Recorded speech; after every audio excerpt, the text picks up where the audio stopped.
E aí, pessoal, tudo tranquilo com vocês? Hoje vamos mergulhar em questões comentadas de direito do trabalho, focadas no bloco 4, AFT do Concurso Nacional Unificado CNU. Espero que gostem das resoluções e, sem mais delongas, vamos para o vídeo. Primeira questão. A obrigação de pagamento de horas extras a todos os empregados que não possam ser qualificados como ocupantes de cargos de gestão ou exercentes de atividades externas, nos termos do artigo 62 da CLT, é um exemplo da aplicação do princípio da alternativa A, norma de hierarquia; alternativa B, primazia da realidade; alternativa C, irrenunciabilidade de direitos; alternativa D, prevalência da norma mais benéfica; e alternativa E, continuidade da relação de emprego. Agora pare o vídeo para responder a questão. A alternativa correta é a letra C, irrenunciabilidade de direitos. A legislação trabalhista brasileira, conforme estabelece o artigo 62 da Consolidação das Leis do Trabalho, CLT, prevê exceções específicas para o pagamento de horas extras. Os empregados que não exercem atividades externas incompatíveis com a fixação do horário de trabalho e os ocupantes de cargos de gestão não são abrangidos pelas regras gerais de jornada de trabalho e, consequentemente, não fazem jus ao pagamento de horas extras. Vejamos o que diz o artigo 62. Artigo 62 da CLT. Não são abrangidos pelo regime previsto neste capítulo. Inciso 1. Os empregados que exercem atividade externa incompatível com a fixação de horário de trabalho, devendo tal condição ser anotada na carteira de trabalho e previdência social e no registro dos empregados. Inciso 2. Os gerentes, assim considerados os exercentes de cargos de gestão, às quais se equiparam, para efeito do disposto neste artigo, os diretores e chefes de departamento ou filial. Inciso 3. Os empregados em regime de teletrabalho que prestam serviço por produção ou tarefa. Além disso, o parágrafo único do artigo 62 estabelece que o regime previsto neste capítulo será aplicável aos empregados mencionados no inciso 2 deste artigo, quando o salário do cargo de confiança, compreendendo a gratificação de função, se houver, for inferior ao valor do respectivo salário efetivo acrescido de 40%. A regra geral é que, fora dessas exceções, o empregador tem o dever legal de remunerar o trabalho extraordinário. O pagamento de horas extras é uma obrigação que não pode ser renunciada pelo empregado. Esse princípio está fundamentado na irrenunciabilidade de direitos, que é um dos princípios basilares do direito do trabalho. Esse princípio impede que os trabalhadores abram mão de seus direitos trabalhistas, protegendo-os de possíveis pressões ou coações por parte dos empregadores. O princípio da irrenunciabilidade de direitos. Esse princípio assegura que os direitos trabalhistas, uma vez previstos em lei, não podem ser objeto de renúncia pelo trabalhador. Ele visa proteger a parte hipossuficiente na relação de trabalho, o empregado, garantindo que os direitos mínimos assegurados pela legislação trabalhista sejam efetivamente cumpridos. Apesar das críticas à redação do item da questão, o examinador busca avaliar o conhecimento do candidato sobre qual princípio obriga os empregadores a cumprirem as normas de pagamento de horas extras, ressalvadas exceções explicitadas pela legislação. Entre as alternativas apresentadas, o princípio que melhor se adequa é o da irrenunciabilidade de direitos. Portanto, a alternativa correta é a letra C, pois é deste princípio que decorre a obrigação dos empregadores de cumprir os direitos trabalhistas, assegurando que os empregados não possam renunciar os direitos próprios, como pagamento de horas extras. Segunda questão. No exame de acordo coletivo de trabalho, a Justiça do Trabalho balizará sua atuação pelo princípio da intervenção na autonomia da vontade coletiva. Alternativa A, efetiva. Alternativa B, positiva. Alternativa C, contributiva. Alternativa D, mínima. E alternativa E, protetiva. Agora para o vídeo para responder a questão. A alternativa correta é a letra D. Autonomia da vontade coletiva mínima. Inserido pela reforma trabalhista, no parágrafo 3º do artigo 8º da Consolidação das Leis do Trabalho, que prevê expressamente o princípio da intervenção mínima na autonomia coletiva. Esse princípio estabelece que a Justiça do Trabalho deve intervir o menos possível nas convenções e acordos coletivos de trabalho, respeitando a autonomia das partes envolvidas na negociação. O artigo 8º da CLT dispõe: as autoridades administrativas e a Justiça do Trabalho, na falta de disposições legais ou contratuais, decidirão, conforme o caso, pela jurisprudência, por analogia, por equidade e outros princípios e normas gerais do direito, principalmente do direito do trabalho, e ainda de acordo com os usos e costumes. O direito comparado, mas sempre de maneira que nenhum interesse de classe ou particular prevaleça sobre o interesse público. Parágrafo 3º do mesmo artigo dispõe que, no exame de convenção coletiva ou acordo coletivo de trabalho, a Justiça do Trabalho analisará exclusivamente a conformidade dos elementos essenciais do negócio jurídico, respeitado o disposto no artigo 104 da Lei 10.406, de 10 de janeiro de 2002, Código Civil, e balizará sua atuação pelo princípio da intervenção mínima na autonomia da vontade coletiva. A ideia por trás desse princípio é promover o fortalecimento das negociações coletivas, permitindo que empregadores e empregados, por meio de seus sindicatos, tenham maior liberdade para ajustar condições de trabalho que melhor atendam às suas necessidades específicas, sem interferências excessivas do judiciário.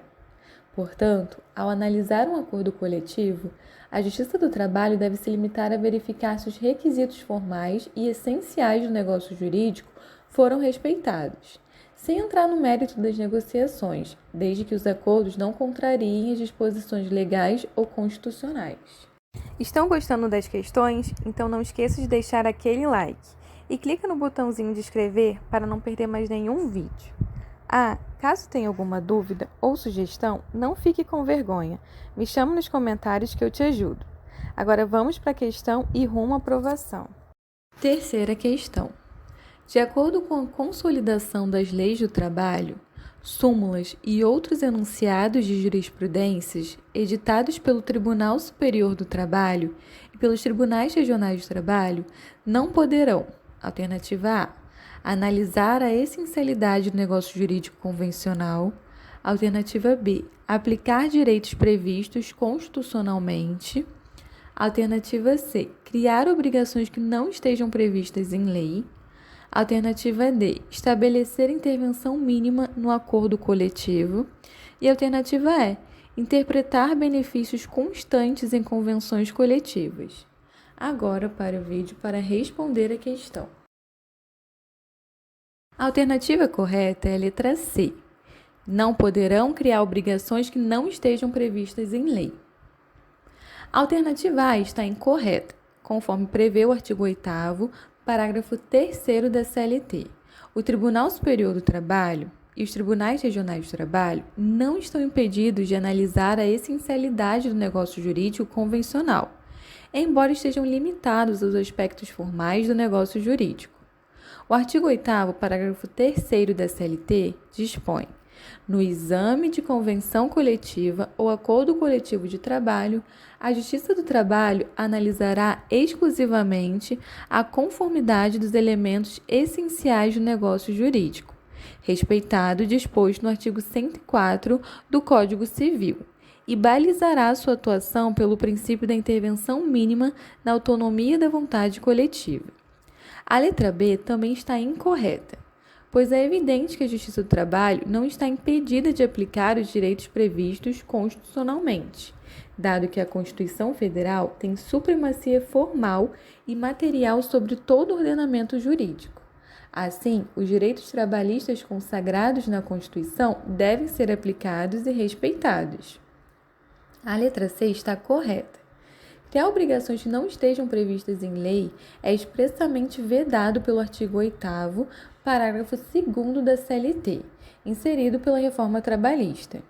Esse dispositivo proíbe que súmulas e outros enunciados de jurisprudência ditados pelo TST e pelos TRTs restringam direitos legalmente previstos ou criem obrigações não previstas em lei. Artigo 8º, parágrafo 2º da CLT, dispõe que súmulas e outros enunciados de jurisprudências editados pelo Tribunal Superior do Trabalho e pelos Tribunais Regionais do Trabalho não poderão restringir direitos legalmente previstos, nem criar obrigações que não estejam previstas em lei. A letra D está incorreta, pois a intervenção mínima no acordo coletivo da Justiça do Trabalho é estimulado pelo já mencionado parágrafo 3º do artigo 8º da CLT. A Justiça do Trabalho deve limitar sua atuação à verificação dos aspectos formais e essenciais do negócio jurídico, promovendo a intervenção mínima na autonomia da vontade coletiva. A letra E está incorreta, pois a Justiça do Trabalho não é impedida de interpretar os benefícios constantes em convenções coletivas, desde que essa interpretação não adentre no mérito das negociações coletivas. A Justiça do Trabalho deve respeitar os acordos celebrados entre as partes, intervindo apenas para assegurar que os direitos mínimos sejam garantidos e que não haja abuso ou violação das normas trabalhistas. Portanto, a alternativa correta é a letra C, que reflete a vedação expressa na CLT contra a criação de obrigações não previstas em lei por meio de súmulas de enunciados de jurisprudência. Quarta questão. Analise as assertivas abaixo expostas. Alternativa 1. As convenções da Organização Internacional do Trabalho, ratificadas pelo Brasil, são fontes formais heterônomas do direito do trabalho. Mesmo quando não ratificadas internamente, podem se enquadrar como fontes materiais do direito do trabalho. Alternativa 2. O critério hierárquico de normas jurídicas no direito do trabalho brasileiro é informado, de maneira geral, pelo princípio da norma mais favorável, harmonizado pela teoria do conglobamento. Alternativa 3. Na qualidade de fonte normativa autônoma do direito do trabalho, a sentença normativa somente pode ser prolatada pelos tribunais do trabalho em processos de dissídio coletivo de natureza econômica, em que tenha havido comum acordo entre as partes relativamente ao ajuizamento da respectiva ação coletiva. Alternativa 4. A doutrina jurídica e a equidade, por força da especificidade do direito do trabalho, consubstanciam fonte formal desse campo jurídico, submetendo-se, naturalmente, ao princípio justrabalhista da norma mais favorável. Assinale a alternativa correta. Alternativa A. Apenas as assertivas 1 e 2 estão corretas. Alternativa B. Apenas as assertivas 1 e 4 estão corretas. Alternativa C. Apenas as assertivas 2, 3 e 4 estão corretas. Alternativa D. Apenas as assertivas 1, 2 e 3 estão corretas. E a alternativa E, não respondida. Agora pare o vídeo para responder a questão. A alternativa correta é a letra A. Apenas as assertivas 1 e 2 estão corretas. O item 1 fala que as convenções da Organização Internacional do Trabalho, OIT, ratificadas pelo Brasil, são consideradas fontes formais heterônomas do direito do trabalho, pois passam a integrar o ordenamento jurídico nacional. Já as convenções que não foram ratificadas podem ser consideradas fontes materiais, pois influenciam a doutrina e a jurisprudência, mesmo sem força de lei. Portanto, o item 1 está correto. O item 2 também está correto.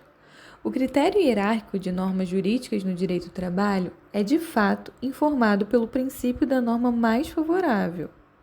Esse princípio estabelece que, em caso de conflitos entre normas, deve-se aplicar aquela que for mais benéfica ao trabalhador. A teoria do conglobamento, por sua vez, busca harmonizar a aplicação desse princípio, considerando o conjunto normativo em sua totalidade e não isoladamente. Portanto, o item 2 está correto. O item 3 está incorreto, pois a sentença normativa é uma fonte formal heterônoma e não autônoma do direito do trabalho, pois é proferida pelos tribunais do trabalho em processos de dissídio coletivo. Além disso, a sentença normativa pode ser prolatada mesmo sem comum acordo entre as partes, desde que nos casos permitidos pela legislação. A alternativa 4 também está incorreta, pois a doutrina jurídica e a equidade não são consideradas fontes formais do direito do trabalho, mas sim fontes supletivas. Elas são utilizadas para preencher lacunas na legislação, conforme disposto no artigo 8º da Consolidação das Leis do Trabalho, CLT. O artigo 8º da CLT dispõe que as autoridades administrativas e a Justiça do Trabalho, na falta de disposições legais ou contratuais, decidirão conforme o caso, pela jurisprudência, por analogia, por equidade e outros princípios e normas gerais do direito, principalmente do direito do trabalho, e ainda de acordo com os usos e costumes. O direito comparado, mas sempre de maneira que nenhum interesse de classe ou particular prevaleça sobre o interesse público. Portanto, a alternativa correta é a letra A, que indica apenas assertivas 1 e 2 como corretas. Quinta questão. Maria, estudante de direito, está discutindo com seu colega de classe, Denis, a respeito das fontes do direito do trabalho. Para sanar a discussão, indagaram o professor da turma sobre as fontes autônomas e heterônomas. O professor respondeu que as convenções coletivas de trabalho, as sentenças normativas e os acordos coletivos são fontes. Alternativa A, autônomas. Alternativa B, heterônomas, autônomas e heterônomas, respectivamente. Alternativa C, autônomas e heterônomas, respectivamente. Alternativa D, autônomas, heterônomas e autônomas, respectivamente. E a alternativa E, heterônomas. Agora para o vídeo para responder a questão. A alternativa correta é a letra D. Autônomas, heterônomas e autônomas, respectivamente. As fontes do direito do trabalho podem ser classificadas como autônomas ou heterônomas. As fontes autônomas são aquelas criadas pelos próprios destinatários das normas, como os empregadores e empregados, por meio de negociação coletiva. Já as fontes heterônomas são aquelas impostas por uma autoridade externa, como o Estado ou o Poder Judiciário. Convenções coletivas de trabalho são elaboradas pelos próprios destinatários das normas, ou seja, empregadores e empregados, através de seus sindicatos, portanto, são considerados fontes autônomas. Acordos coletivos de trabalho também são negociados diretamente entre os empregadores e empregados, representados pelos seus sindicatos, sendo, portanto, fontes autônomas. As sentenças normativas são decisões proferidas pelo Poder Judiciário, especificamente pelos tribunais do trabalho, em processo de dissídio coletivo. Por serem impostas por uma autoridade externa, são consideradas fontes heterônomas. Portanto, a alternativa correta é a letra D, que classifica corretamente as convenções coletivas de trabalho como fontes autônomas, as sentenças normativas como fontes heterônomas e acordos coletivos como fontes autônomas. Sexta questão. Em relação exclusivamente à Constituição Federal, no que diz respeito aos direitos dos empregados, considere: alternativa 1, jornada de 6 horas para o trabalho realizado em turnos ininterruptos de revezamento. Alternativa 2, proteção do mercado de trabalho da mulher. Alternativa 3, adicional para exercício de atividades penosas. E alternativa 4, assistência gratuita aos dependentes de até 5 anos de idade em creche e pré-escola.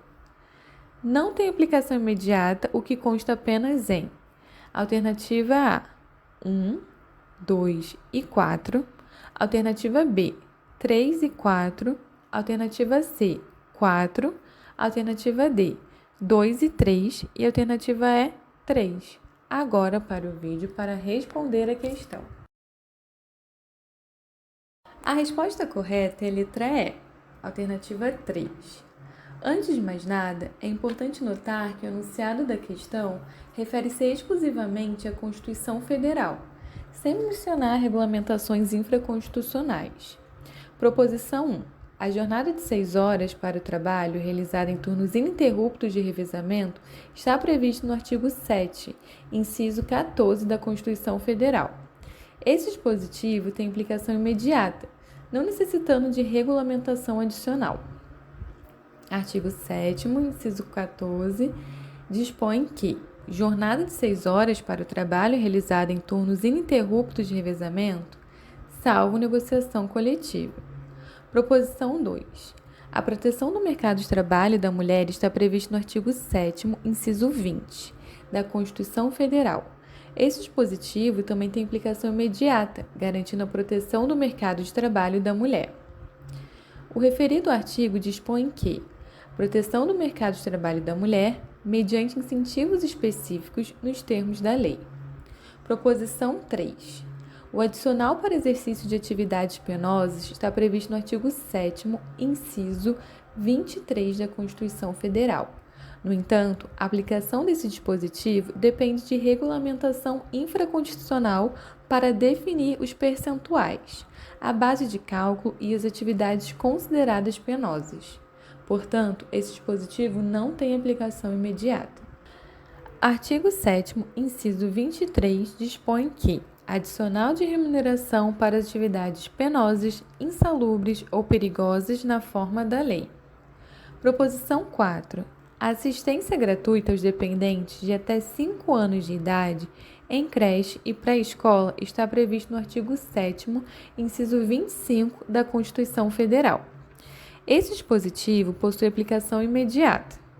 Artigo 7º, inciso 25 da Constituição dispõe que assistência gratuita aos filhos e dependentes desde o nascimento até 5 anos de idade em creches e pré-escolas. Portanto, entre as proposições apresentadas, apenas a proposição 3, referente ao adicional para exercício de atividades penosas, não tem aplicação imediata, pois depende de regulamentação infraconstitucional. Sétima questão. Com base no disposto na Constituição Federal, assinale a opção correta em relação aos direitos trabalhistas. Alternativa A. Admite-se o trabalho formal de menores de 16 anos de idade na condição de aprendiz. Alternativa B. Depende de previsão em convenção ou acordo coletivo de trabalho a remuneração do trabalho noturno superior ao diurno. Alternativa C. É assegurado ao empregado o repouso semanal remunerado obrigatoriamente aos domingos. Alternativa D. O período do aviso prévio é sempre de 30 dias, cessando-se no dia do comparecimento do empregado ao seu respectivo sindicato. E a alternativa E. O trabalhador rural não pode ser beneficiário do seguro-desemprego. Agora para o vídeo para responder a questão. A alternativa correta é a letra A. Admite-se o trabalho formal de menores de 16 anos de idade na condição de aprendiz. Essa alternativa está correta conforme o inciso 33 do artigo 7º da Constituição Federal, que diz que é proibido o trabalho noturno, perigoso ou insalubre a menores de 18 anos e de qualquer trabalho a menores de 16 anos, salvo na condição de aprendiz, a partir de 14 anos.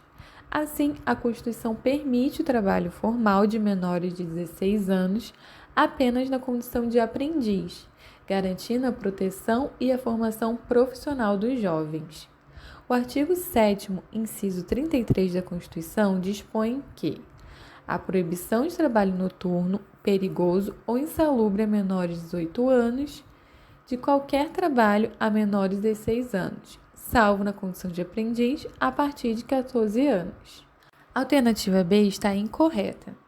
A remuneração do trabalho noturno superior ao diurno é prevista diretamente na Constituição, no artigo 7º, inciso 9, e na Consolidação das Leis do Trabalho, CLT, independentemente de previsão em convenção ou acordo coletivo.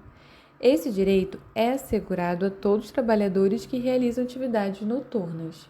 Artigo 7º, inciso 9 da Constituição. Remuneração do trabalho noturno superior à do diurno.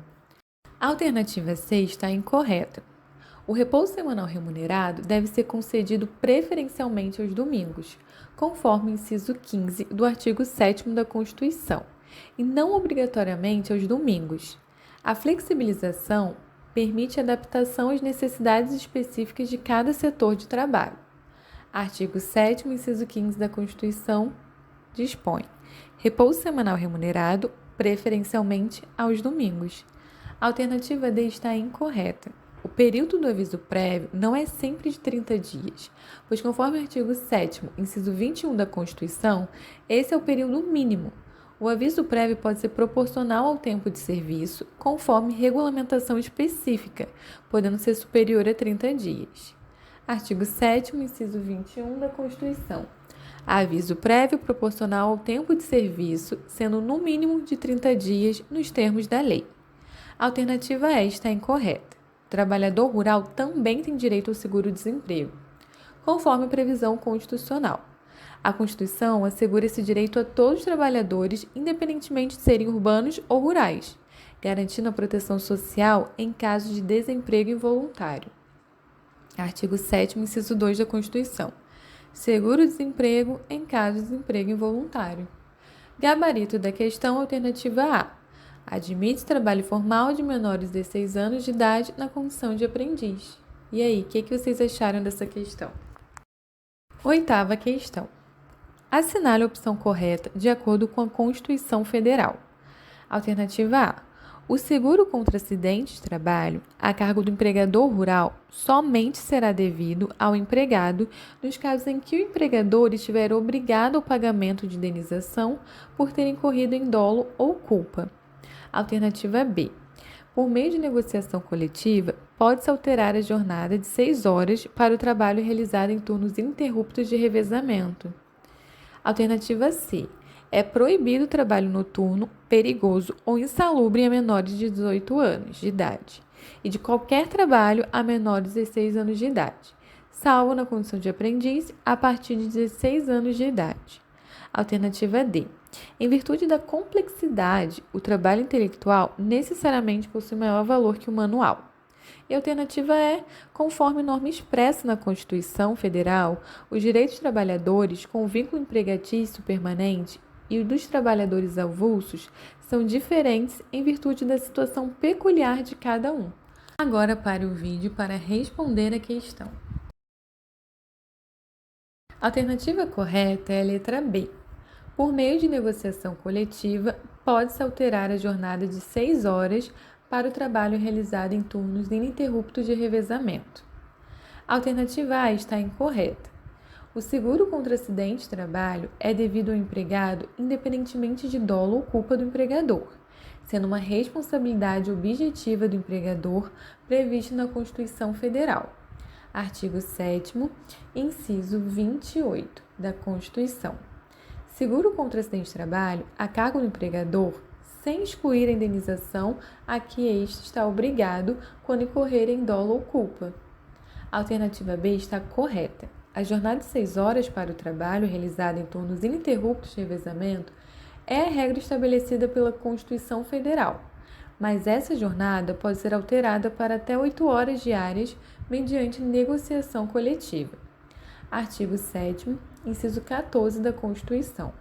Jornada de 6 horas para o trabalho realizado em turnos ininterruptos de revezamento, salvo negociação coletiva. A alternativa C está incorreta. A Constituição Federal proíbe o trabalho noturno, perigoso ou insalubre a menores de 18 anos e qualquer trabalho a menores de 16 anos, salvo na condição de aprendiz a partir de 14 anos, não 16. A alternativa D está incorreta. A Constituição Federal proíbe qualquer distinção entre trabalho manual, técnico e intelectual, ou entre os profissionais respectivos, promovendo a igualdade de direitos independentemente do tipo de trabalho realizado. Artigo 7º, inciso 32 da Constituição. Proibição de distinção entre trabalho manual, técnico e intelectual, ou entre os profissionais respectivos. A alternativa E está incorreta. A Constituição Federal assegura igualdade de direitos entre o trabalhador com vínculo empregatício permanente e o trabalhador avulso, não permitindo diferenciações em razão da natureza do vínculo empregatício. Artigo 7º, inciso 24 da Constituição. Igualdade de direitos entre o trabalhador com vínculo empregatício permanente e o trabalhador avulso. Nona questão. A Constituição Federal, em seu artigo 7º, elenca uma série de direitos trabalhistas, exceto: alternativa A proteção em face da automação na forma da lei. Alternativa B, o reajuste anual dos salários por índice nunca inferior ao dos rendimentos da caderneta de poupança. Alternativa C, a proibição de distinção de trabalho manual, técnico, intelectual ou entre os profissionais respectivos. Alternativa D, a igualdade de direitos entre o trabalhador com o vínculo empregatício permanente e o trabalhador avulso. E a alternativa E, a licença paternidade nos termos fixados em lei. Agora para o vídeo para responder a questão. A alternativa que condiz com a questão é a letra B, o reajuste anual dos salários por índice nunca inferior ao dos rendimentos da caderneta de poupança. A letra A é um direito trabalhista elencado na Constituição, portanto, não é incorreta. Então, a Constituição Federal, no artigo 7º, inciso 27, assegura a proteção em face da automação, na forma da lei, visando a preservação dos empregos e adaptação dos trabalhadores às novas tecnologias. A alternativa B está incorreta, pois a Constituição Federal prevê o reajuste periódico dos salários para preservar o poder aquisitivo, mas não estabelece que o índice de reajuste deve ser nunca inferior ao dos rendimentos da caderneta de poupança. O objetivo é garantir que os salários acompanhem a inflação e a perda do poder de compra, sem especificar um índice fixo. Artigo 7º, inciso 4 da Constituição. Salário mínimo fixado em lei, nacionalmente unificado, capaz de atender às suas necessidades vitais básicas e as de sua família, como moradia, alimentação, educação, saúde, lazer, vestuário, higiene, transporte e previdência social, com reajustes periódicos que lhes preservem o poder aquisitivo, sendo vedado sua vinculação para qualquer fim. A alternativa C está correta. A Constituição Federal proíbe a distinção entre trabalho manual, técnico, intelectual ou entre os profissionais respectivos, assegurando a igualdade de direitos entre todos os trabalhadores, independentemente do tipo de atividade desempenhada. A alternativa D está correta. A igualdade de direitos entre o trabalhador com vínculo empregatício permanente e o trabalhador avulso é assegurada pela Constituição Federal, garantindo que ambos tenham acesso aos mesmos benefícios e proteção legal. A alternativa E também está correta, pois a licença paternidade é um direito assegurado pela Constituição Federal nos termos fixados em lei, garantindo que os pais possam acompanhar o início da vida dos filhos e prestar os cuidados necessários. Artigo 7º, inciso 19 da Constituição. Licença paternidade nos termos fixados em lei. 10ª questão. A relação de emprego somente ocorre se estão presentes os elementos que a caracterizam. Sem eles, não se pode configurá-la como tal. Assim, os elementos que caracterizam um vínculo empregatício estabelecido por essa relação são: alternativa A, fundo de garantia por tempo de serviço, as férias, o 13º salário, o seguro-desemprego, o salário família. Alternativa B, contrato de trabalho, a pessoa jurídica, a convenção coletiva de trabalho, a habitualidade, a pessoalidade. Alternativa C, salário, a remuneração, o adicional noturno, a convenção coletiva de trabalho, o aviso prévio. Alternativa B, pessoa física, a continuidade, a subordinação, a onerosidade, a pessoalidade. Alternativa E, pessoa jurídica, o empregado, a impessoalidade, a descontinuidade, a onerosidade. Agora para o vídeo para responder a questão. A alternativa correta é a letra D, pessoa física. A continuidade, a subordinação, a onerosidade, a pessoalidade. A alternativa A está incorreta. O Fundo de Garantia por Tempo de Serviço, FGTS, as férias, o 13º salário, o seguro-desemprego e o salário-família são direitos garantidos aos trabalhadores, mas não constituem os elementos que caracterizam um vínculo empregatício. A alternativa B está incorreta. O contrato de trabalho e a convenção coletiva de trabalho são instrumentos normativos, mas não são elementos formadores de vínculo empregatício. A pessoa jurídica também não caracteriza o vínculo, sendo necessário que o trabalho seja prestado por uma pessoa física. A alternativa C está incorreta. O salário e a remuneração são componentes da relação de emprego, mas não são suficientes para caracterizar o vínculo empregatício. O adicional noturno, a convenção coletiva de trabalho e o aviso prévio são direitos e instrumentos normativos, respectivamente. A alternativa D está correta. Os elementos que caracterizam o vínculo empregatício são pessoa física, o empregado deve ser uma pessoa natural. Continuidade, o trabalho deve ser prestado de forma não eventual. Subordinação, o empregado está sujeito às ordens e ao poder diretivo do empregador. Onerosidade, o trabalho é prestado mediante pagamento de salário. Pessoalidade, o trabalho deve ser realizado pessoalmente pelo empregado, não podendo ser delegado a terceiros. Esses elementos formam a base da relação de emprego conforme a doutrina trabalhista. A alternativa E está incorreta. A pessoa jurídica não pode ser empregada e a impessoalidade e a descontinuidade são contrários aos elementos que caracterizam o vínculo empregatício. Portanto, a alternativa correta é a letra D, que reúne os elementos essenciais para a caracterização da relação de emprego. 11ª questão. O contrato de trabalho individual, ao estabelecer uma remuneração mensal ao empregado, caracteriza o requisito contratual indicado pela doutrina atinente a: alternativa A, produtividade; alternativa B, subordinação; alternativa C, estruturação; alternativa D, consensualidade; e alternativa E, onerosidade. Agora para o vídeo para responder a questão. A alternativa correta é a letra E, onerosidade. A doutrina afirma que a relação de trabalho é um gênero do qual se insere a relação de emprego. As espécies mais comuns de trabalho são emprego, trabalho autônomo, trabalho eventual, trabalho avulso, estágio, trabalho voluntário e servidores públicos estatutários. Para que uma relação de trabalho seja classificada como emprego, deve estar presentes os elementos fáticos jurídicos da relação de emprego que são: trabalho prestado por pessoa física, o empregado deve ser necessariamente uma pessoa natural. Pessoalidade, o contrato de emprego é pessoal em relação ao empregado que deve prestar o serviço pessoalmente. Não eventualidade ou habitualidade. O serviço deve ser prestado de forma contínua e regular. Onerosidade. O trabalho deve ser prestado mediante pagamento de salário, distinguindo do trabalho voluntário. Subordinação. O empregado está sujeito ao poder diretivo do empregador, que tem autoridade para determinar a forma e o modo da prestação dos serviços.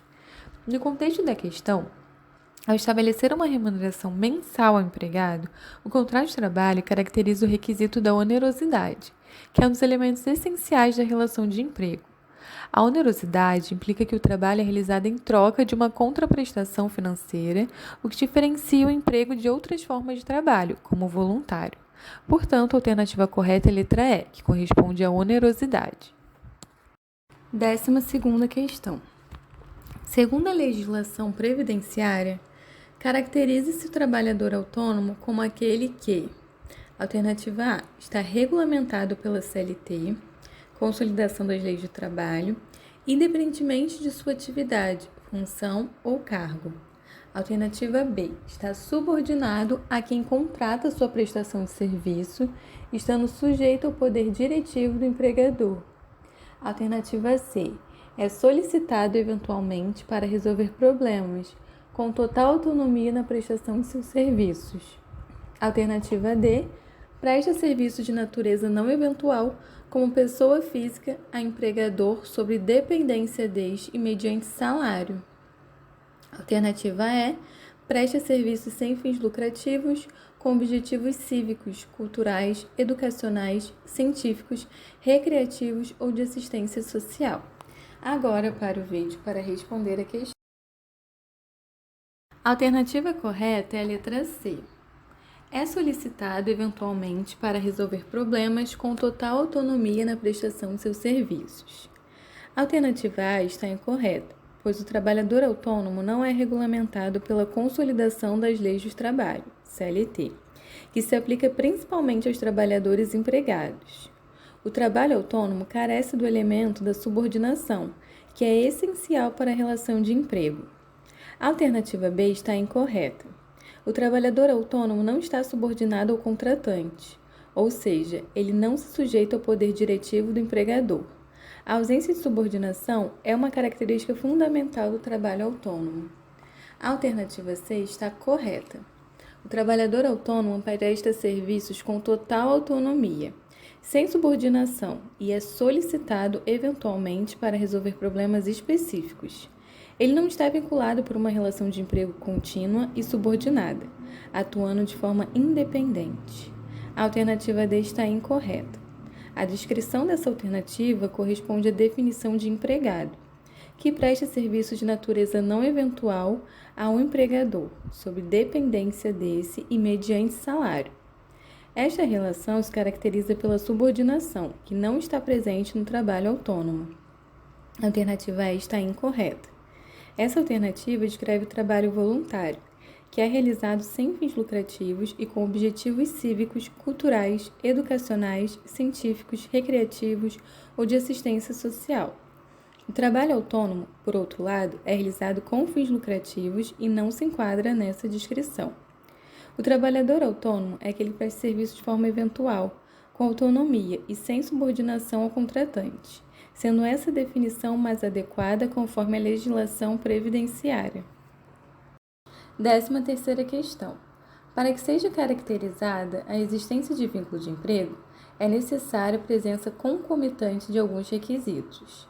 Entre tais requisitos, encontram-se alternativa A, prestação eventual de serviço feito com pessoalidade, subordinação ao poder de direção e comando. Alternativa B, retribuição pecuniária pelo serviço prestado pelo empregado. Impossibilidade do trabalhador transferir ao empregador o poder de direção sobre sua atividade laboral. Alternativa C, gratuidade dos serviços prestados, contrato de trabalho sucessivo com intermediação obrigatória do sindicato da categoria ou do órgão gestor de mão de obra. Alternativa D, existência de pessoalidade, de não eventualidade, de subordinação do empregado ao poder de direção e comando e de onerosidade. Retribuição pecuniária pelo serviço prestado pelo empregado. Alternativa E, respeito à alteridade, que favorece que o empregado participe dos lucros da empresa. Onerosidade na prestação de serviços por conta própria, comprometendo-se assim com os riscos de sua atividade. Agora para o vídeo para responder a questão. A alternativa correta é a letra D. Existência de pessoalidade, de não eventualidade, de subordinação do empregado ao poder de direção e comando e de onerosidade, retribuição pecuniária pelo serviço prestado pelo empregado. Para que se configure o vínculo de emprego, a legislação trabalhista e a doutrina estabelecem a necessidade da presença concomitante de certos elementos. Esses elementos são fundamentais para diferenciar a relação de emprego de outras formas de relação de trabalho, como trabalho autônomo ou trabalho voluntário. Vejamos elementos fáticos jurídicos essenciais da relação de emprego. Pessoa física. O trabalho deve ser prestado por uma pessoa natural, não por uma pessoa jurídica. Pessoalidade. O empregado deve prestar os serviços pessoalmente, não podendo ser substituído por outra pessoa sem o consentimento do empregador. Não eventualidade ou habitualidade. O trabalho deve ser realizado de forma contínua e regular, não sendo esporádico ou ocasional. Subordinação. O empregado deve estar subordinado ao empregador, ou seja, deve seguir as ordens e o poder diretivo do empregador. Onerosidade. O trabalho deve ser remunerado, ou seja, o empregado deve receber uma contraprestação pecuniária pelo serviço prestado. Com base nesses elementos, a alternativa D é a que melhor caracteriza a existência de vínculo de emprego, pois menciona todos os elementos essenciais: pessoalidade, não eventualidade, subordinação e onerosidade. A alternativa A está incorreta. A prestação eventual de serviço não caracteriza a relação de emprego, pois um dos requisitos essenciais é não eventualidade ou habitualidade. A alternativa B está incorreta, pois a parte final da alternativa não faz sentido, pois a subordinação implica que o empregador exerça o poder diretivo sobre o empregado, o que é justamente o contrário do afirmado. A alternativa C está incorreta, pois o trabalho não pode ser gratuito, pois a relação de emprego é necessariamente onerosa. Além disso, a intermediação de sindicato ou órgão gestor de mão de obra não é um requisito para a configuração do vínculo empregatício. A alternativa E está incorreta, a alteridade, que implica que o empregador assume os riscos da atividade econômica, não um elemento fático jurídico da relação de emprego, mas uma característica intrínseca. A onerosidade na prestação de serviço por conta própria não caracteriza a relação de emprego, mas sim uma atividade autônoma. Portanto, a alternativa correta é a letra D, que elenca devidamente todos os elementos fáticos jurídicos da relação de emprego. 14ª questão. Mediante seleção pública, uma estagiária de órgão público onde todos os servidores são estatutários obteve classificação para ali trabalhar. Nos termos da Lei nº 11.788, de 21 de setembro de 2008, o período de estágio é considerado alternativa A, obrigatório e gratuito, alternativa B, gerador de vínculo empregatício, alternativa C, ilimitado quando a carga horária, alternativa D, ato educativo escolar e alternativa E, exclusivo de quem possui ensino superior. Agora para o vídeo para responder a questão. A alternativa correta é a letra D, ato educativo escolar. A Lei 11.788, de 21 de setembro de 2008, que regulamenta o estágio de estudantes, define o estágio como ato educativo supervisionado, que visa a preparação do estudante para o trabalho produtivo. O estágio pode ser obrigatório ou não obrigatório, conforme estabelecido pelas diretrizes curriculares e pelo projeto pedagógico do curso. Artigo 1º da referida lei. Estágio é ato educativo escolar supervisionado desenvolvido no ambiente de trabalho, que visa a preparação para o trabalho produtivo de educandos que estejam frequentando o ensino regular em instituições de educação superior, de educação profissional, de ensino médio, da educação especial e dos anos finais do ensino fundamental, na modalidade profissional da educação de jovens e adultos. A alternativa A está incorreta. O estágio pode ser classificado como obrigatório ou não obrigatório, e não é necessariamente gratuito. O estágio obrigatório é aquele cuja carga horária é requisito para aprovação e obtenção de diploma, enquanto o estágio não obrigatório é desenvolvido como atividade opcional. Artigo 2º da Lei do Estágio. O estágio poderá ser obrigatório ou não obrigatório, conforme determinação das diretrizes curriculares da etapa, modalidade e área de ensino e do projeto pedagógico do curso. A alternativa B está incorreta. O estágio não gera vínculo empregatício de qualquer natureza, desde que observados os requisitos legais estabelecidos na Lei 11.788 de 2008. Artigo 3º da referida lei. O estágio, tanto na hipótese do parágrafo 1º do artigo 2º desta lei, quanto no previsto no 2º do mesmo dispositivo, não cria vínculo empregatício de qualquer natureza, observados os seguintes requisitos. A alternativa C está incorreta. O estágio possui limitação de carga horária, sendo definido de comum acordo entre a instituição de ensino, a parte concedente e o aluno estagiário, conforme as atividades escolares e a compatibilidade com a jornada de estudo. Artigo 10 da Lei 11.788 de 2008. A jornada de atividade em estágio será definida de comum acordo entre a instituição de ensino, a parte concedente e o aluno estagiário ou seu representante legal, devendo constar do termo de compromisso ser compatível com as atividades escolares e não ultrapassar. A alternativa E está incorreta. O estágio não é exclusivo para quem possui ensino superior, podendo ser realizado por alunos do ensino fundamental, médio, profissional e superior, conforme estabelecido na Lei 11.788 de 2008. Portanto, a alternativa correta é a letra D, que define o estágio como ato educativo escolar supervisionado, visando a preparação do estudante para o trabalho produtivo. 15ª questão. Um trabalhador prestou serviços de limpeza, de maneira subordinada, a determinado município, por intermédio de contrato formal de emprego e com anotação de sua CTPS, no período de março de 2015 até julho de 2016, tendo ingressado com reclamatória na qual postulou o pagamento de horas extras, repousos e feriados trabalhados, adicional de salubridade, parcelas da extinção do contrato não adimplidas, gratificação natalina e férias proporcionais, indenização relativa ao período de aviso prévio e indenização de 40% sobre o FGTS. FGTS do período e seguro-desemprego. O município, em sua defesa, comprova que a contratação foi efetuada sem concurso público. A pactuação efetuada de acordo com o entendimento pretoriano majoritário e os planos do mundo jurídico é: alternativa A, inexistente, pois não foi observada a forma legal. Alternativa B, existente, inválida e absolutamente ineficaz. Alternativa C, existente, inválida e com eficácia reduzida. Alternativa D, existente, inválida e eficaz. Alternativa E, existente, válida e eficaz. Agora pare o vídeo para responder a questão. A alternativa correta é a letra C, existente, inválida e com eficácia reduzida. A contratação de servidores pela administração pública sem observância do concurso obrigatório é uma prática vedada pela Constituição Federal, conforme o artigo 37, inciso 2. No entanto, a relação de trabalho estabelecida, ainda que irregular, não é considerada inexistente, mas sim inválida. O entendimento majoritário do STF, Supremo Tribunal Federal, e do Tribunal Superior do Trabalho, TST, é que essa relação gera alguns efeitos jurídicos, ainda que reduzidos.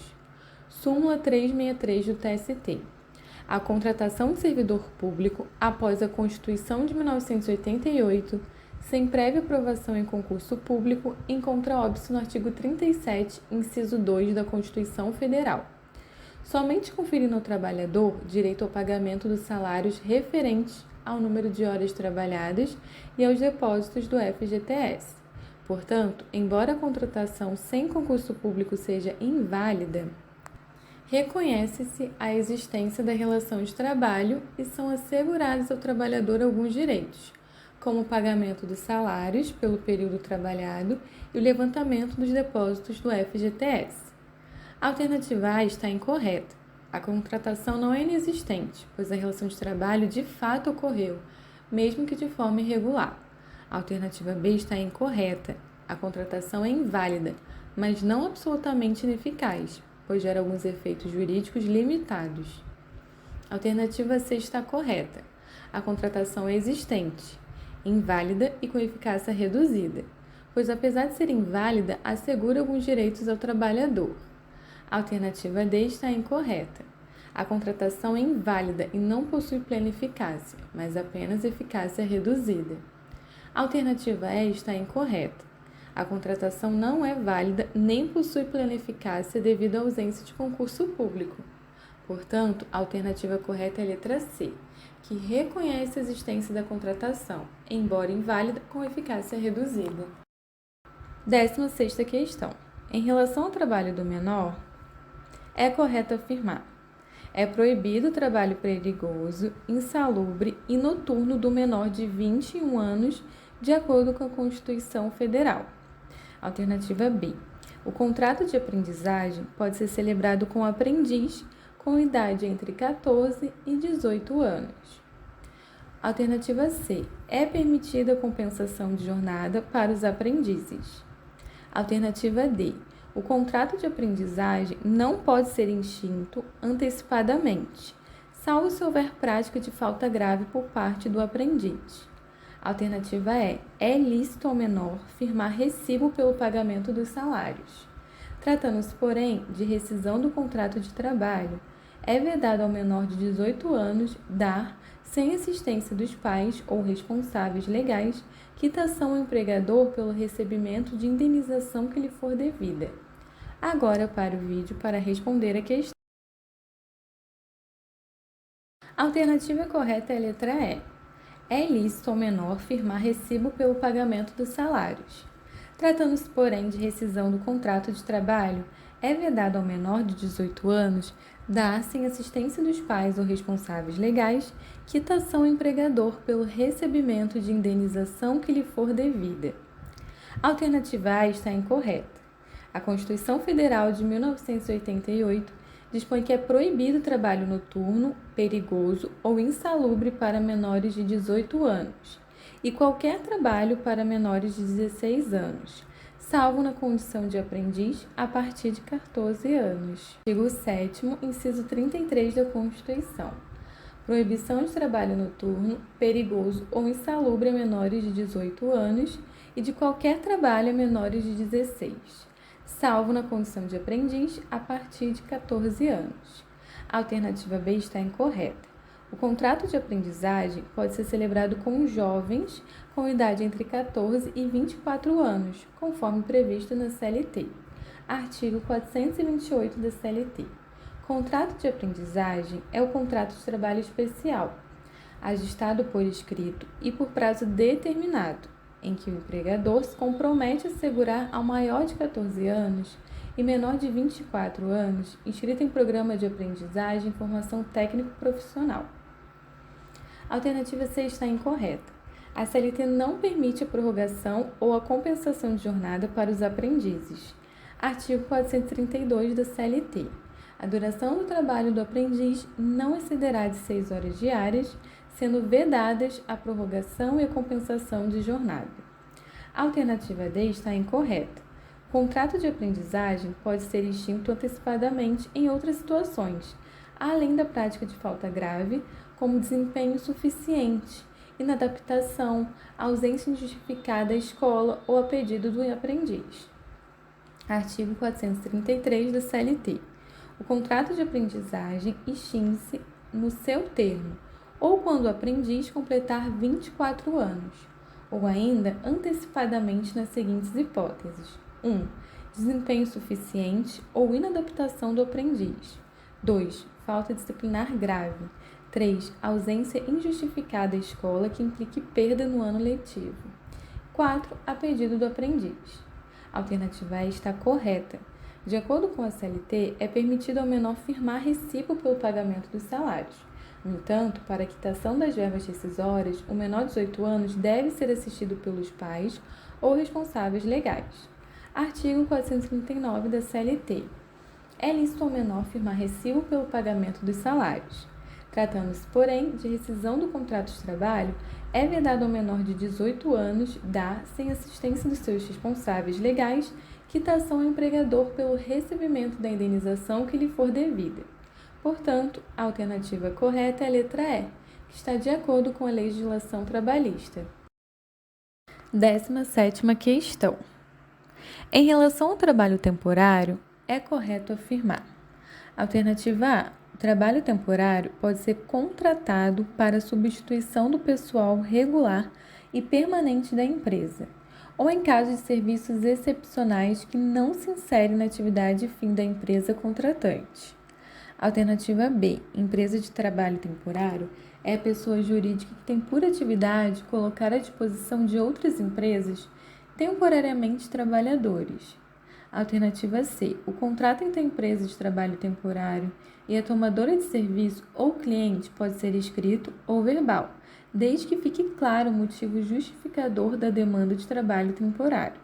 Alternativa D. É defesa às empresas de prestação de serviço temporário a contratação de estrangeiros com visto provisório de permanência no país. Alternativa E. O contrato entre a empresa de trabalho temporário e a empresa tomadora ou cliente com relação ao mesmo empregado não poderá exceder de 120 dias, salvo autorização do Ministério do Trabalho. Agora para o vídeo para responder a questão. A alternativa correta é a letra D. É defeso às empresas de prestação de serviço temporário a contratação de estrangeiros com visto provisório de permanência no país. A alternativa A está incorreta. A Lei 6.019, de 74, não restringe o trabalho temporário às atividades meio. O trabalho temporário pode ser contratado para atender às necessidades de substituição transitória de pessoal permanente ou a demanda complementar de serviços. Artigo 2º da Lei 6.019 de 74. Trabalho temporário é aquele prestado por pessoa física contratada por uma empresa de trabalho temporário que a coloca à disposição de uma empresa tomadora de serviços, para atender a necessidade de substituição transitória de pessoal permanente ou a demanda complementar de serviços. A alternativa B está incorreta. A definição de empresa de trabalho temporário não está completa, pois a Lei 6.019 de 74 exige que a empresa seja devidamente registrada no Ministério do Trabalho. Artigo 4º da referida lei. Empresa de trabalho temporário é pessoa jurídica devidamente registrada no Ministério do Trabalho, responsável pela colocação de trabalhadores à disposição de outras empresas temporariamente. A alternativa C está incorreta. O contrato entre a empresa de trabalho temporário e a tomadora de serviço deve ser celebrado por escrito. Artigo 9º da Lei 6.019 de 74. O contrato celebrado pela empresa de trabalho temporário e a tomadora de serviço será por escrito. Ficará à disposição da autoridade fiscalizadora no estabelecimento da tomadora de serviços e conterá. A alternativa D está correta. A Lei 6.019 de 74 proíbe a contratação de estrangeiros com visto provisório de permanência no país pelas empresas de prestação de serviço temporário. Artigo 17 da referida lei. É defesa às empresas de prestação de serviço temporário a contratação de estrangeiros com visto provisório de permanência no país. A alternativa A está incorreta. O prazo máximo do contrato de trabalho temporário é de 180 dias, consecutivos ou não, podendo ser prorrogado por até 90 dias consecutivos ou não, quando comprovada a manutenção das condições que o ensejaram. Artigo 10, parágrafo 1º da Lei 6.019 de 74. O contrato de trabalho temporário com relação ao mesmo empregador não poderá exceder ao prazo de 180 dias, consecutivos ou não.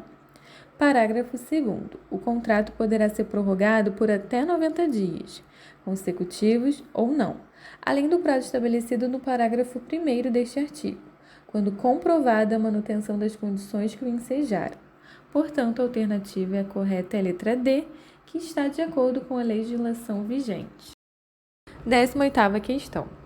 Com fundamento nas disposições da CLT, em relação ao contrato de trabalho por prazo determinado, o mesmo, alternativa A, será considerado por prazo indeterminado se suceder dentro de um ano a outro contrato por prazo determinado.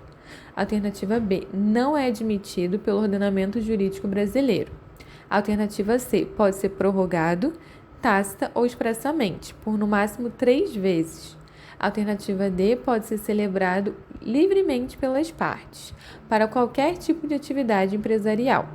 Alternativa E, não poderá ser estipulado por mais de 2 anos. Ou, no caso de contrato de experiência, não poderá ser estipulado por mais de 90 dias. Agora, pare o vídeo para responder a questão. A alternativa correta é a letra E. Não poderá ser estipulado por mais de 2 anos. Ou, no caso de contrato de experiência, não poderá ser estipulado por mais de 90 dias. A alternativa A está incorreta. O contrato por prazo determinado será considerado por prazo indeterminado se suceder dentro de 6 meses a outro contrato por prazo determinado, salvo se a expiração deste depender da execução de serviços especializados ou da realização de certos acontecimentos. Artigo 452 da CLT. Considera-se por prazo indeterminado todo contrato que suceder dentro de 6 meses a outro contrato por prazo determinado, salvo se a expiração deste dependeu da execução de serviços especializados ou da realização de certos acontecimentos. A alternativa B está incorreta. O ordenamento jurídico brasileiro admite o contrato de trabalho por prazo determinado, conforme a consolidação das leis do trabalho. Artigo 443, parágrafo 2º da CLT. O contrato por prazo determinado só será válido em se tratando, letra A, de serviços cuja natureza ou transitoriedade justifique a pré-determinação do prazo. Letra B, de atividades empresariais de caráter transitório. Letra C, de contrato de experiência. A alternativa C está incorreta. O contrato de trabalho por prazo determinado pode ser prorrogado apenas uma vez, de forma tácita ou expressa. Se for prorrogado mais de uma vez, passará a vigorar sem determinação de prazo. Artigo 451 da CLT. O contrato de trabalho por prazo determinado, que tácita ou expressamente for prorrogado mais de uma vez, passará a vigorar sem determinação de prazo. A alternativa D está incorreta. O contrato de trabalho por prazo determinado não pode ser celebrado livremente para qualquer tipo de atividade empresarial. Deve estar vinculado a serviços cuja natureza ou transitoriedade justifique a pré-determinação do prazo ou ser de caráter transitório. Artigo 443, parágrafo 2º da CLT.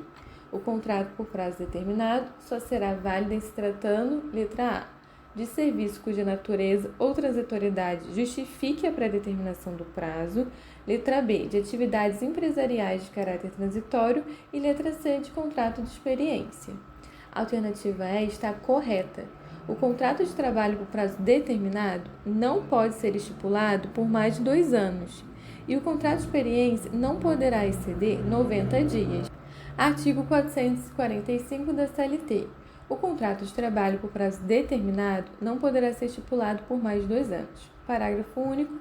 O contrato de experiência não pode exceder 90 dias. Portanto, a alternativa correta é a letra E, que está de acordo com a legislação trabalhista vigente. 19ª questão.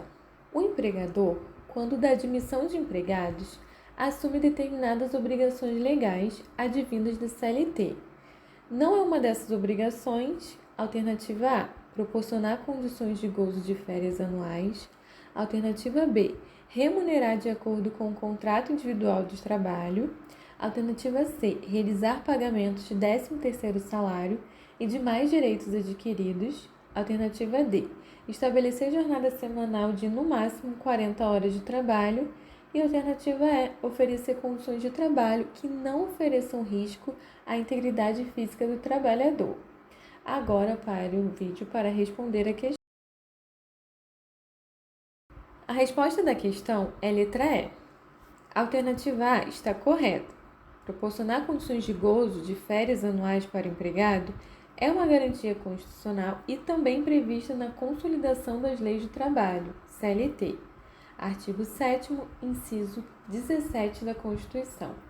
Gozo de férias anuais remuneradas com pelo menos 1/3 a mais do que o salário normal. Artigo 129 da CLT. Todo empregado terá direito anualmente a gozo de um período de férias sem prejuízo da remuneração. A alternativa B está correta. Remunerar o empregado de acordo com o contrato individual do trabalho é uma obrigação do empregador, conforme disposto na CLT. Artigo 442 da CLT. Contrato individual do trabalho é o acordo tácito ou expresso, correspondente à relação de emprego. Artigo 483 da CLT. O empregado poderá considerar rescindido o contrato e pleitear a devida indenização quando D. Não cumprir o empregador as obrigações do contrato. Alternativa C está correta. O pagamento do 13º salário ou gratificação natalina é um direito garantido pela Constituição Federal e regulamentado pela Lei 4.090 de 1962. Artigo 7º, inciso 8 da Constituição. 13º salário com base na remuneração integral ou no valor da aposentadoria. Artigo 1º da Lei 4.090 de 1962. No mês de dezembro de cada ano, a todo empregado será pago pelo empregador uma gratificação salarial, independentemente da remuneração a que fizer jus. A alternativa D está incorreta. A Constituição Federal estabelece que a duração do trabalho normal não deve ser superior a 8 horas diárias e 44 horas semanais. salvo disposição em contrário por convenção ou acordo coletivo de trabalho. Artigo 7º, inciso 18 da Constituição. Duração do trabalho normal não superior a 8 horas diárias e 44 horas semanais. Facultada a compensação de horários e a redução da jornada, mediante acordo ou convenção coletiva de trabalho. A alternativa E está correta. Oferecer condições de trabalho que não ofereçam risco à integridade física do trabalhador é uma obrigação do empregador. A CLT dedica um capítulo específico à segurança e medicina no trabalho. Artigo 154 da CLT. A observância em todos os locais de trabalho do disposto neste capítulo não desobriga as empresas do cumprimento de outras disposições que, em matéria de segurança e medicina do trabalho, sejam estabelecidas em códigos de obras ou regulamentos sanitários dos estados ou municípios, ou em outras disposições legais concernentes. Portanto, a alternativa correta é a letra D, pois a jornada semanal máxima estabelecida pela Constituição Federal é de 44 horas, não 40 horas. 20ª questão. O sócio retirante, nos termos da consolidação das leis do trabalho, responde subsidiariamente pelas obrigações trabalhistas da sociedade relativas ao período em que figurou como sócio, depois de averbada a modificação do contrato, somente em ações ajuizadas até: alternativa A, 1 ano, alternativa B, 2 anos, alternativa C, 3 anos, alternativa D, 4 anos e alternativa E, 5 anos. Agora pare o vídeo para responder a questão. A alternativa correta é a letra B, 2 anos. O enunciado da alternativa exige conhecimento do artigo 10A, inserido na CLT pela Lei 13.467 de 2017, Reforma Trabalhista, que assim dispõe. O sócio retirante responde subsidiariamente pelas obrigações trabalhistas da sociedade relativas ao período em que figurou como sócio, somente em ações ajuizadas até 2 anos depois de averbada a modificação do contrato, observada a seguinte ordem de preferência. Portanto, a alternativa correta é a letra B. Segundo a nova perspectiva legal, não caracteriza grupo econômico a demonstração de: alternativa A, atuação conjunta; alternativa B, mera identidade dos sócios; alternativa C, comunhão de interesses; alternativa D, direção de outra pessoa jurídica; e alternativa E, interesse integrado. Agora pare o vídeo para responder a questão. A alternativa correta é a letra B, mera identidade dos sócios. Conforme se depreende do enunciado da questão, o examinador deseja abordar conhecimentos do disposto no artigo 2º, parágrafo 3º da CLT, que trata sobre o grupo econômico, enquanto o parágrafo 2º do mesmo artigo prevê a configuração do grupo econômico. O parágrafo 3º institui uma exceção, seja ela a mera identidade de sócios. Artigo 2º da CLT. Considera-se empregador a empresa, individual ou coletiva, que, assumindo os riscos da atividade econômica, admite, assalaria e dirige a prestação pessoal de serviço. Parágrafo 2º.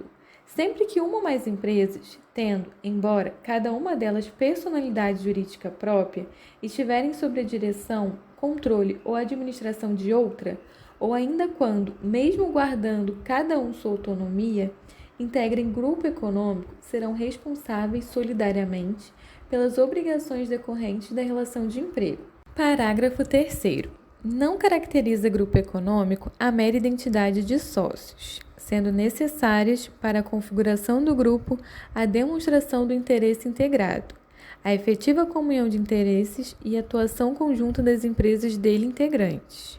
Portanto, para que haja grupo econômico, segundo o texto seletista, é necessário que as empresas estejam sob direção, controle ou administração de outra, demonstre interesse integrado, efetiva comunhão de interesses e atuação conjunta das empresas.